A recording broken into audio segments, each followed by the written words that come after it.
Ocupação de UTIs para Covid-19 na região metropolitana segue alta. Enquanto isso, flagrantes de aglomeração nas praias de Natal circulam nas redes sociais. Cine volta a ofertar vagas de emprego. Transplante de órgãos cai durante a pandemia. E os cuidados com o retorno das atividades nas academias. Hoje é segunda-feira, 20 de julho de 2020. O TVU Notícias está no ar.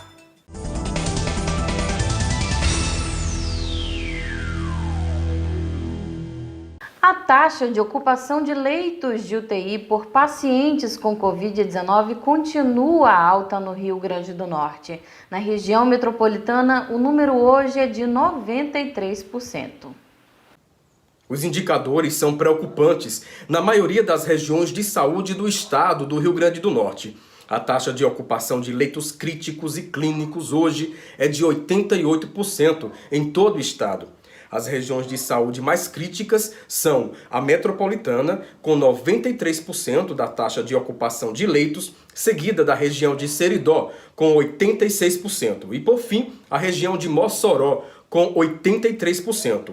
No total, são 282 pacientes internados em leitos críticos e 280 em leitos clínicos. Nesse momento, são 6 pacientes na fila aguardando um leito de UTI. Durante a coletiva de imprensa realizada hoje, a subcoordenadora de Vigilância Epidemiológica também atualizou os números da Covid-19 no estado do RN. Essa situação que nós temos hoje, de queda da incidência, de uma tendência de queda no número de óbitos, isso pode sim sofrer alterações e por isso que o cenário ele tem que ser observado prospectivamente. Então, nesse momento, o Rio Grande do Norte ainda apresenta uma tendência de queda na sua incidência em todas as regiões de saúde do estado, tendo nesse momento 43.957 casos confirmados para a Covid-19, são 55.704 casos suspeitos para essa doença e demais síndromes gripais, 68.806 casos descartados. Dos óbitos, nós temos, infelizmente, 4 óbitos que ocorreram nas últimas 24 horas, totalizando no estado do Rio Grande do Norte 1.585 óbitos já confirmados para o Covid e, nesse momento, nós temos 205 casos que estão suspeitos. A subcoordenadora de Vigilância Epidemiológica pediu a colaboração dos municípios do Rio Grande do Norte para que mantenham as medidas de distanciamento social para que os números não aumentem. Nós também temos esse trabalho voltado para a vigilância e para a assistência como um todo. Então, nesse momento, a Secretaria Estadual de Saúde, o seu grande papel é realmente organizar e coordenar esse processo, mas as medidas precisam ser intensificadas nos municípios do Rio Grande do Norte, a fim que a gente continue ainda fazendo o monitoramento com mais afinco de todo e qualquer caso suspeito e dos casos confirmados, que nós sabemos que é mais viável nesse momento nos municípios menores. Então, se essas medidas continuarem a serem adotadas de forma que a gente também consiga manter um rastreamento de contatos, ou seja, a partir de um caso suspeito, identificar quais foram as pessoas que entraram em contato com ele e potencialmente adoeceram, nós vamos conseguir manter esses indicadores que até o presente momento têm se mostrado favoráveis. Durante o final de semana, circularam pelas redes sociais imagens de aglomerações nas praias em Natal, especialmente em Ponta Negra. O fato chamou a atenção das autoridades. O governo do estado criticou a falta de fiscalização da prefeitura. Os vídeos e fotos que circularam pelas redes sociais mostraram aglomerações, especialmente na praia de Ponta Negra. Nas imagens é possível ver principalmente jovens, a maioria sem máscaras. Na Rota do Sol, o trânsito também ficou intenso e foi grande o volume de pessoas também na praia de Areia Preta. Durante a coletiva de imprensa desta segunda-feira, Fernando Mineiro, que está na coordenação do programa Pacto pela Vida entre o governo do estado e os municípios, afirmou que a responsabilidade de fiscalização do cumprimento dos decretos de isolamento social nas orlas e aplicação das penalidades cabe às prefeituras. O Coronel Araújo, secretário de Segurança Pública do Estado, afirmou que nesses casos específicos que nós vimos no final de semana, a polícia dispersou as pessoas que estavam estavam fazendo as aglomerações. E afirmou que também foram observadas aglomerações em outras cidades. Nós estamos acompanhando, principalmente em Natal, nas regiões de praia, o que está acontecendo. E ontem, devido a esse monitoramento das câmaras de vigilância, a gente pôde atuar enquanto as forças de segurança. No entanto, o processo de fiscalização das atividades econômicas, o processo de autorização do funcionamento dos quiosques e do comércio em geral, é a função das prefeituras. O sistema de segurança pública diligenciou, a polícia fez abordagem, a polícia militar fez abordagem e dispersou as pessoas que estavam lá. Nós temos um sistema de monitoramento eletrônico que está sendo disponibilizado para atuar na orla marítima e ver em tempo real, 24 horas por dia, todas as ações e movimentações de pessoas. Nesse monitoramento foi identificado e a polícia foi lá no local e fez a abordagem e dispersou. O vice-governador Antenor Roberto endureceu o discurso ao responsabilizar os gestores municipais. Quantos profissionais de saúde, da segurança pública se sacrificando diariamente? E o que nós assistimos esse final de semana foi uma atitude de muito pouco compromisso com o olhar daquele próximo. Sobretudo a nossa juventude tem que entender que essa doença não escolhe idade, mas ainda assim é na juventude que os assintomáticos, ou seja, aqueles que praticamente não apresentam sintomas, estão contaminando seus pais, seus avós, seus tios, aqueles mais vulneráveis e quando contrai a doença, contrai na sua forma mais gravosa. Mas há também um outro claro importante. As prefeituras que anteciparam decretos, muitas vezes flexibilizando na frente do governo do Estado do Rio Grande do Norte. As prefeituras que foram à Justiça dizer que era delas as competências de jurisdição sobre a orla marítima. As praias, que eram delas a competência para dispor sobre transporte coletivo, sobre funcionamento do horário de comércio. Eu pergunto, e agora? Onde estão essas prefeituras que assumiram o compromisso e responsabilidade de garantir o distanciamento e isolamento social proporcional às frações liberadas para funcionarem na economia? Mesmo com os registros de aglomerações nas praias, o índice de isolamento social no estado ficou em torno de 47% neste domingo.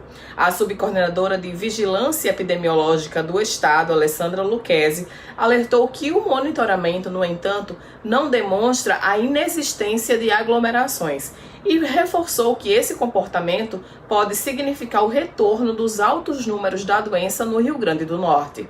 Segundo os dados que nós temos disponíveis através dos painéis de monitoramento no dia de ontem, que é o que nós conseguimos aferir para o dia de hoje, 47% de distanciamento social. Mas isso não significa dizer que essas pessoas que estão em movimento, elas não estão se aglomerando, que essa é a maior preocupação que nós trouxemos para o dia de hoje. Então não basta apenas nós realmente conseguimos nos manter em casa, mas para as pessoas que precisam estar nas ruas, que respeitem as normas. Nós já falamos sobre isso. É o momento realmente, sim, de retomada das atividades, mas não de relaxamento das medidas de prevenção, porque essa situação que nós temos hoje, de queda da incidência, de uma tendência de queda no número de óbitos, isso pode, sim, sofrer alterações, e por isso que o cenário ele tem que ser observado prospectivamente. O Laboratório de Inovação Tecnológica em Saúde da UFRN realizou coletiva de imprensa hoje para apresentar o panorama da Covid-19 no estado e as perspectivas para o desenvolvimento de uma vacina. A coletiva teve a participação de representantes da Fiocruz, da Secretaria Estadual de Saúde Pública do RN e do LAIS. O vice-presidente de Produção e Inovação em Saúde da Fiocruz, Marco Krieger, por meio de teleconferência, falou que cerca de 300 vacinas estão sendo desenvolvidas no mundo e que a grande maioria está na fase pré-clínica, o que significa que ainda não pode ser testada em humanos. Desse total, apenas 3 vacinas estão em fases mais avançadas para serem testadas na população. A Fiocruz tem contribuído com essa força-tarefa no combate ao novo coronavírus. Uma outra atividade muito importante, também associada à minha área de atuação na Fiocruz, a área de produção e inovação em saúde, é relacionada, então, às iniciativas com as vacinas, né? A gente tem um cenário bastante complexo aí para essas iniciativas. A gente tem uma doença que se sabe muito pouco ainda sobre a doença, né? A gente sabe que precisa acelerar e precisa fazer essa pesquisa e desenvolvimento num tempo que é muito diferente do tempo normal desse tipo de estudo, né? Nós temos que fazer no tempo da pandemia. Nós precisamos buscar, né, não só apoiar a pesquisa e desenvolvimento que está acontecendo no Brasil, na Fiocruz, mas também monitorar o que está acontecendo com as vacinas que estão em estágio mais avançado, para que a sociedade brasileira possa ter, da forma mais rápida possível, essa importante ferramenta adicional para o controle da pandemia. O coordenador do LAIS, Ricardo Valentim, declarou que a UFRN vem atuando em várias iniciativas para o enfrentamento da pandemia do novo coronavírus. Entre as ações está a construção de um ecossistema tecnológico composto por 13 soluções em áreas como dados, gestão, fiscalização, monitoramento e assistência à saúde. Isso tem levado o estado do Rio Grande do Norte ao segundo lugar em ranking de transparência no combate ao novo coronavírus. E aí, esse trabalho que a gente tem feito, obviamente, apoiado pela Secretaria de Saúde, a gente tem trabalhado nessa parceria, ele é fundamental para a transparência.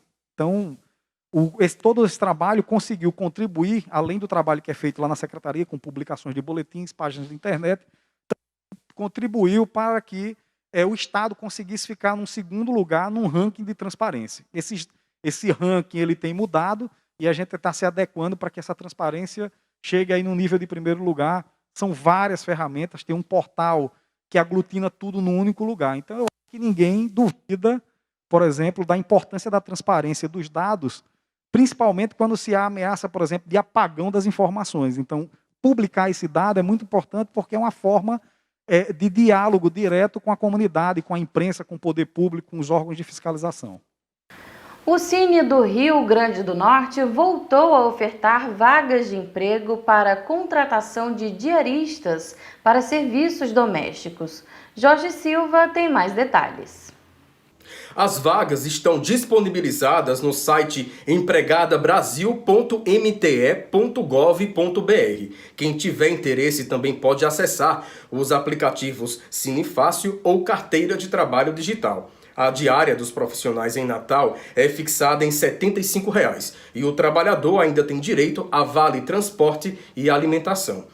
Outro serviço que tinha sido suspenso em decorrência da pandemia e voltou a funcionar foi o atendimento presencial para solicitar seguro-desemprego. O atendimento ocorre apenas com agendamento prévio por meio do telefone 996376168 de segunda a sexta-feira, das 8 da manhã às 6 da tarde. No interior do estado, os agendamentos devem ser realizados pelos telefones 31900777 ou 99996-2761. Conversamos com Carla Verusca, subsecretária do Trabalho, que nos trouxe mais detalhes da retomada desses serviços. Nós agora estamos retomando com o Cine esse trabalho de oferecer empregos, né? Nós estamos fazendo esse trabalho com empresas, montamos novamente uma pequena equipe, pois não temos ainda servidores, uma grande maioria de servidores nossos são afastados, então tem, né, problemas, não podem voltar agora, e com a pequena equipe que nós estamos trabalhando por teleatendimento, nós estamos começando a buscar as empresas que queiram oferecer vagas de emprego, que nós acreditamos que isso vai ser um retorno a partir de agora, é o nosso novo normal, mas é o normal que nós temos no início. Transplante de órgãos cai mais de 80% na pandemia e impacta na vida dos pacientes. Júlio Rocha tem mais informações. A pandemia do coronavírus gerou impacto forte para quem luta pela vida à espera de um transplante de órgãos. De abril a junho desse ano, segundo a Central de Transplantes do Rio Grande do Norte, houve uma queda de 81% de procedimentos em comparação com o mesmo período do ano passado. Ainda segundo a Central, hoje há uma fila de 325 pacientes para transplante de córnea e 226 para transplante de rins. A coordenadora da Central, Rogéria Medeiros, explica os motivos da diminuição do procedimento. Houve uma redução significativa nesse trimestre, de abril a junho, uma redução importante no número de doações de órgãos no nosso estado. Isso se deu pela pandemia, porque houve uma redução do número de possíveis doadores e também pelo número aumentado, elevado de recusas das famílias. Os motivos são vários. Imagine você receber a notícia que um familiar seu sofreu um acidente ou teve um AVC súbito, foi para o hospital e está em diagnóstico de morte encefálica. E aí vem uma equipe lhe abordar sobre doação de órgãos. São decisões muito sérias num momento muito muito frágil, num momento muito delicado. E isso leva a um número grande de recusas das famílias. Então, é importante que as pessoas em vida digam a sua vontade de ser doador, que deixem claro aos seus familiares, seu esposo, seus pais, seus filhos. O Instituto do Bem, organização que atua na assistência a pessoas que precisam ou já passaram por transplante, estima que pelo menos 30 pessoas morreram no período da pandemia à espera de um órgão. Infelizmente, o que a gente mais sentiu durante esse período, além de não poder oferecer nosso serviço 100%, foi a perca de muitos pacientes, principalmente que estavam esperando um transplante ou que eram renais crônicos, faziam diálise. Graças a Deus a gente não perdeu nenhum transplantado que fazia parte do Instituto, mas infelizmente a gente perdeu muitos pacientes renais crônicos e de risco que esperavam um órgão. Cerca de 30 pacientes e 450 que a gente tem vieram a óbito. A gente sente muito, principalmente porque a gente sabe que talvez se eles tivessem transplantado, eles tivessem a chance de resistir. Mas também dá muita força para a gente continuar fazendo nosso trabalho, porque significa que a gente também pode salvar muitas outras vidas. Ainda segundo o Instituto do Bem, novos pacientes que precisam de órgãos estão tendo dificuldades de entrar na fila de espera pela ausência da realização de exames no período da pandemia do coronavírus. Aqui a gente oferece assistência multidisciplinar a pacientes pré- e pós-transplante de órgãos. Infelizmente, quem já estava na lista de transplante esperando um órgão permaneceu, mas novos pacientes não entraram durante esse período, porque eles não tiveram como atualizar os exames e as consultas que eles precisam para se manter ativo na lista. Então, muita gente deixou de entrar na fila de transplante por causa da pandemia, pelo impedimento do acesso presencial a serviços.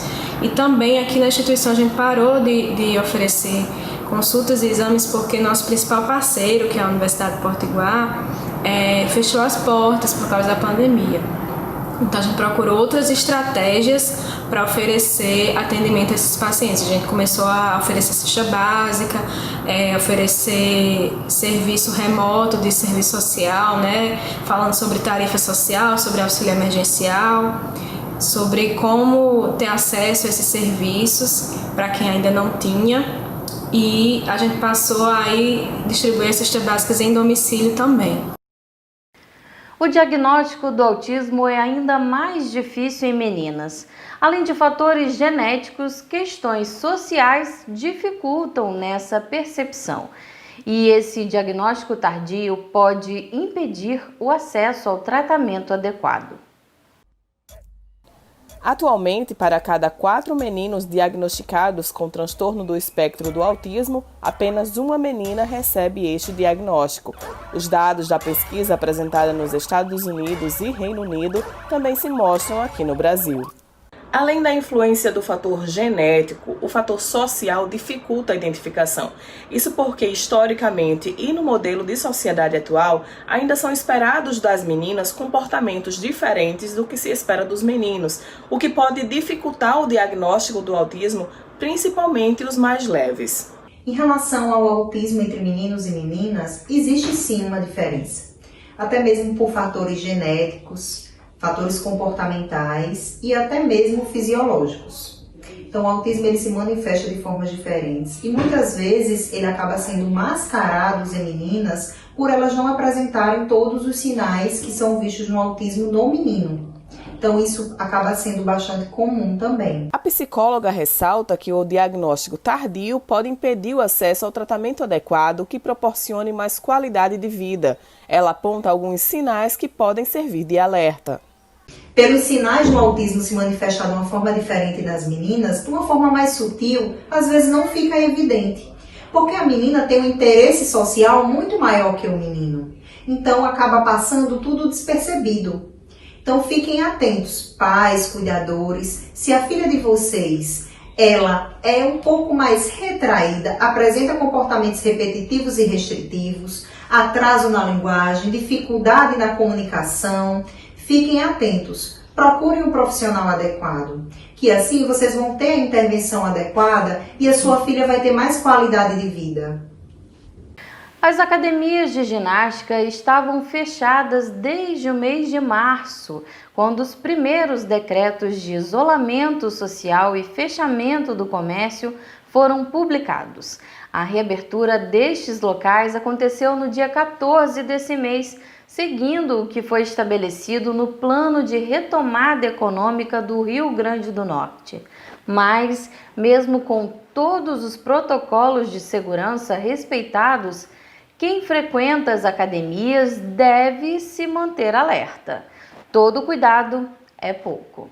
A prática da atividade física é indicada para a manutenção da saúde do corpo e da mente, além de manter o sistema imunológico fortalecido, fazendo com que o corpo tenha respostas rápidas contra os organismos invasores. Desde o mês de março, o Brasil luta contra o novo coronavírus, que tem transmissão eminentemente pela via respiratória. Foi através da atividade, principalmente da corrida, que eu consegui equacionar, equilibrar melhor minha mente. Então, assim, eu aprendi a cuidar melhor da minha mente através da atividade física. Então, acima de corpo, acima de qualquer situação, é aqui. Então, assim, é por isso que hoje eu nunca não posso até parar, ter dificuldade para fazer um dia, mas no outro dia eu volto, porque ela é fundamental. As pessoas estão próximas, estão a uma distância, né, de aproximadamente 1 metro a 1,5 metro, e ao falar, ao tossir, espirrar, gotículas que saem da secreção, como secreções respiratórias, elas podem atingir uma pessoa suscetível e haver infecção. Por causa do distanciamento social, eram poucas as alternativas para a prática de exercícios físicos. Então, quem quis manter a forma durante a quarentena teve que se adaptar aos treinos à distância. O início foi bem assim, a gente ficou meio atordoado, não sabia bem o que fazer, como é que eu ia treinar. Acho que eu fiquei tão assustada que nem me toquei que podia descer no estacionamento, dar uma caminhada. Né, a Go Runners, eu faço parte dessa assessoria de corrida, e eles começaram a abrir links no Zoom para fazer um treino com a gente. Então a gente fazia um treino, aí eu disse, poxa, por que não, né? Iniciei pelo Instagram, depois fiquei observando e consegui fazer o treino com eles pelo Zoom. Então toda terça, quinta e sábado, às 6 horas da manhã, fazia os treinos. Às vezes eu não conseguia acordar, né, de 6 horas. Então eu assistia a gravação, assistia alguma coisa no Instagram, assistia o treino anterior. Mas os caras sempre estavam lá, sempre tinha uma turma lá que foi fidedigna. Todas 6 horas da manhã o pessoal estava lá, então isso anima pra caramba, né? Desde os primeiros decretos divulgados pelo Estado, os espaços para a prática da atividade física foram limitados, já que as academias precisaram fechar as suas portas. Agora, com a reabertura, os proprietários e profissionais de educação física precisam tomar todos os cuidados para evitar a contaminação pelo novo coronavírus. Os proprietários devem limitar o número de pessoas dentro dos locais fechados, né? deixar um ambiente que esteja ventilado, que não esteja ligado ao ar-condicionado, então com ventilação natural, com luz solar, se for durante o dia, para que a própria ventilação faça com que a circulação do ar leve esses vírus que possam ser lançados no ambiente.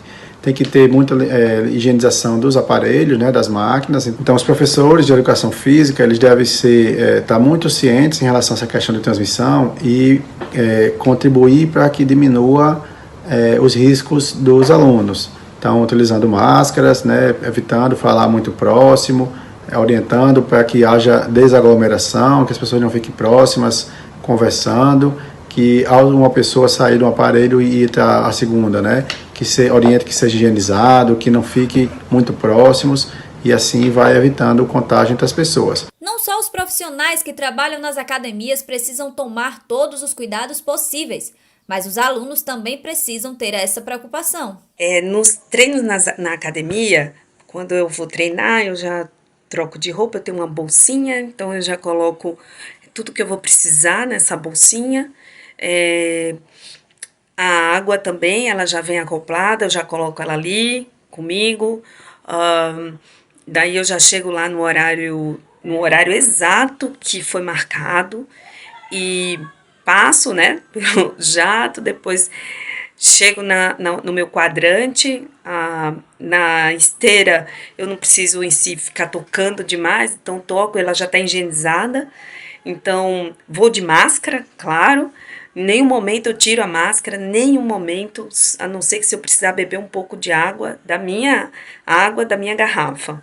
Chego em casa, é que eu tiro a máscara, passo o álcool na mão, o tênis eu já deixo do lado de fora, já passo a minha água sanitária com coisa na sola e deixo ali do lado de fora e já chego e vou direto pro banheiro, eu tomar banho, lavar cabelo. De acordo com os dados oficiais divulgados pelo governo do estado, o número de novos casos está em queda no Rio Grande do Norte. Mas o médico infectologista Igor Thiago alerta: os cuidados contra a Covid-19 devem continuar. À medida que vai ser liberando as atividades econômicas, inclusive as atividades para exercícios físicos em academias, locais fechados, há uma tendência de maior aglomeração de pessoas que não se viam por algum tempo vão se reencontrar e vão ficar próximas, então há uma maior possibilidade de contágio dessas pessoas e, consequentemente, pode haver um maior número de casos, né, de pessoas que são infectadas, que vão ter quadros leves na maioria das vezes, mas que podem levar a quadros mais graves que vão precisar de internação.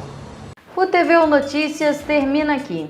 Enquanto durarem as medidas de isolamento social para prevenir a Covid-19, você pode conferir todo o conteúdo da TVU que está disponível no nosso canal no YouTube. Tenham uma boa noite e até amanhã.